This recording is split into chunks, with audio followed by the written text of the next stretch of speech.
when Marx and Engels have written the exact opposite, and when historical experience points in the opposite direction, I think that's an indication you should probably reevaluate everything you think about what communism is. Wait, can you define communism for me, or like what is communism to you? How would like a communist world look like? Like, would a communist world have, like, different nationalities? So first and foremost,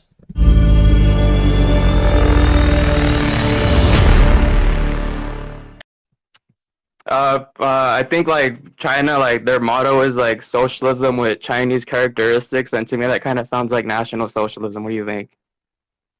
okay, why is that the same as Nazism? Well, I don't know. Like Nazism was kind of defined as like socialism with Germanic characteristics, and plus like Is that what China's it against was? the global homo world order. What? Okay, so Nazism was the main thing about Nazism was that it wasn't involved in Trotskyist permanent revolution. It wasn't the fact that it was an economy primarily based in economic colonial expansion and wars of aggression and a revived military, military Oh manufacturing as yeah. the basis of growth. It wasn't actually about, the complete wholesale destruction of the basic liberties of the German people by the fascist state. It wasn't about, the kind of like, subjugation and enslavement of others and stuff. It was primarily the fact that the Germans were creating a socialism within the confines of Germany. Do I have you correct? Or?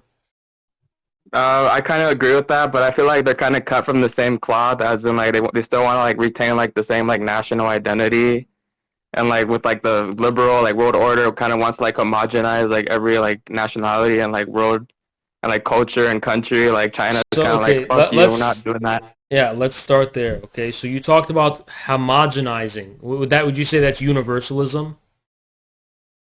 Well, to me, like communism in true form requires like the homogenizing of the world because they talk about like uniting like the workers of the world, which many like nationalists like just hate that idea because it kind of like goes against like the idea of Okay. like So national when pride. Hitler talked about his ambition to divide the world with Britain, what is that? Oh, I'm just saying they have the common characteristic of nationalism, which isn't really like socialist in its true form. How is Hitler an actual nationalist when What he do you mean? How expressed? is it nationalist? Yeah, Stalin made the same argument. Stalin said Hitler isn't a real nationalist. If he was a real nationalist, he would have confined his expansion to German-speaking territories if we took him at his word. But he decided that he's going to go and enslave and subjugate people outside of Germany and outside of the German sphere. So can you explain the national Well, aspect of I that? agree with that. The difference between China and Nazi Germany is that Nazi Germany wanted to like globalize their nationalism, while China is embracing the multipolarity of like preserving their nationalism, So which goes against so what you're basically saying is it's like birds and fish are the same, but like the only difference is that fish swim and birds fly, right? well, Which it's kind of means like a hybrid, or it's like a new concept. Like they're using multipolarity to preserve their nationalism, yeah, it's like and it's like you've it's always. Wait, let me finish. It's like you've always said, like Nazism has taken like the face of like the liberal world order, so it's evolved into that. So it's kind of like a I don't know how to explain it, but they're socialism with Chinese characteristics, and okay. Would you uh, characterize well, the Soviet Union as also a Nazi state? I think they were a little bit not. I wouldn't say they're a Nazi state, but I think like Stalin, like Hitler called Stalin like a nationalist. He's like, oh, he's kind of like Peter the Great, but no, I wouldn't call them a Nazi state. But I wouldn't call Okay. them true communists either. Okay. So if all communist states are pretty much the same in the fact that they believe socialism is national in form, and they all believe in socialism in one country, which also means that to some varied extent they do believe in applying socialism to their national characteristics. Hold on. What is the conceptual validity or importance of maintaining that there's some kind of true communism that has somehow never been tried and has never found any expression in the real world ever, and that those were fake communist states, and where is your true where is that? What is that? It hasn't been conceived because the communism like true form, like a classless, moneyless, like society, and it requires like the homogenization of the world.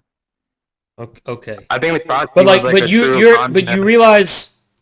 you realize though that like you could be the reality is the evidence in reality is pointing in a different direction. So I'm just like, where are you contriving that dogma from? from history. Okay, what is the history of true communism? It's in like the name, like Karl Marx. He wrote about like uniting the workers of the world, which kind of subverts like nationalism, which is All one right, reason why I like. where does the phrase national inform come from? Well, you repeat that? Yeah, where does the phrase communism will be national in form at the outset? Where does that come from? I'm not saying communism will be nationalist in form. I'm saying that it seeks to destroy nationalism by uniting the workers of the world. Okay, again, when Marx and Engels have written the exact opposite, and when historical experience points in the opposite direction, I think that's an indication you should probably reevaluate everything you think about what communism is. Wait, can you define communism for me, or like what is communism to you? How would like a communist world look like?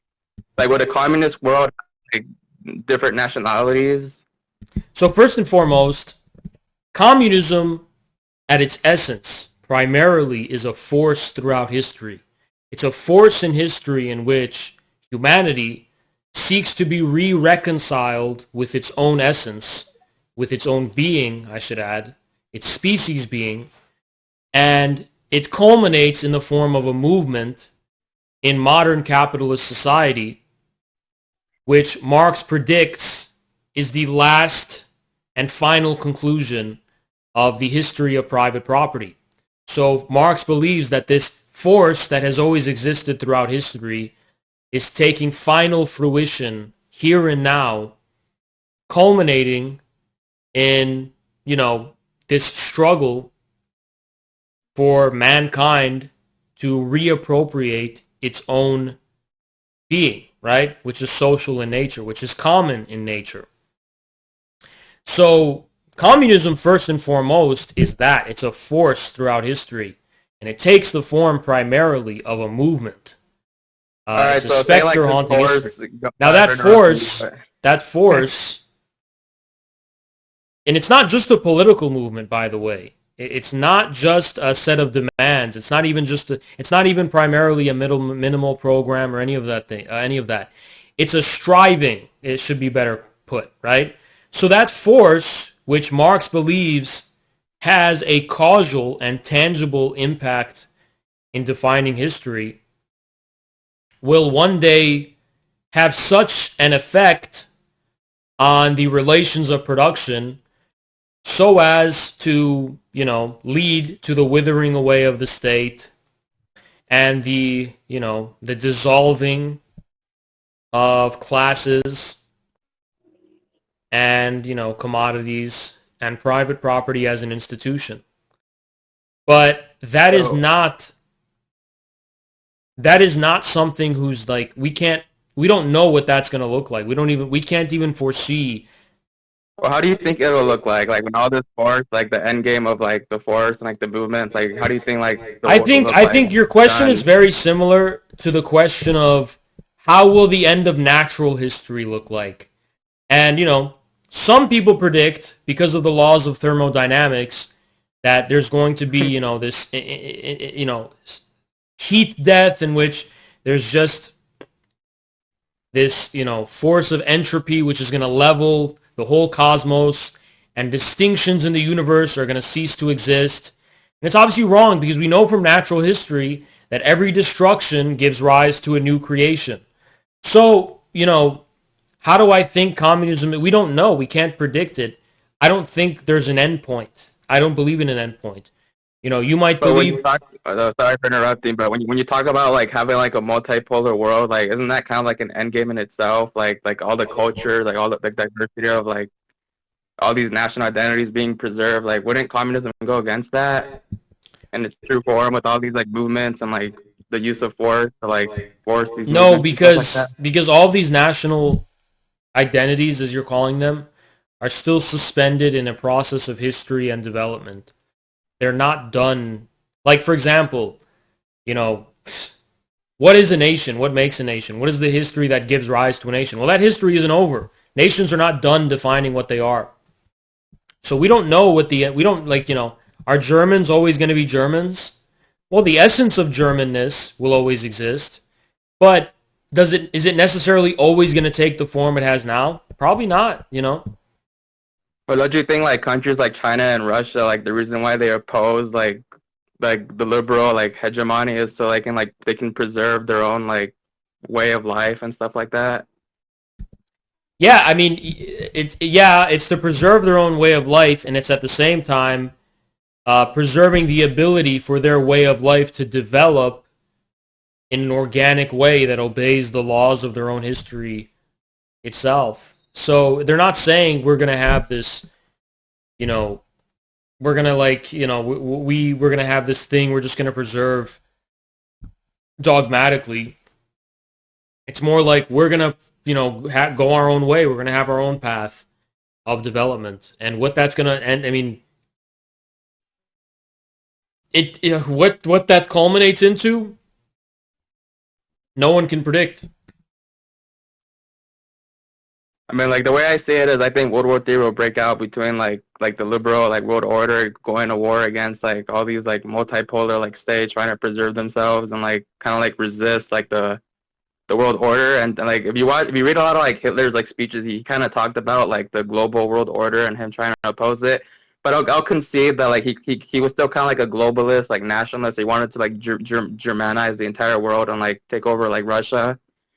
Well, countries like China and like Russia, like they're not really like imperialists in that sense. Like they just kind of want to like have their own like spheres of influence and like not like pursue like wars of aggression like the West has done for like the past 50 years and shit. Yeah, but yeah, okay. Uh, yeah, I think that's it. Okay,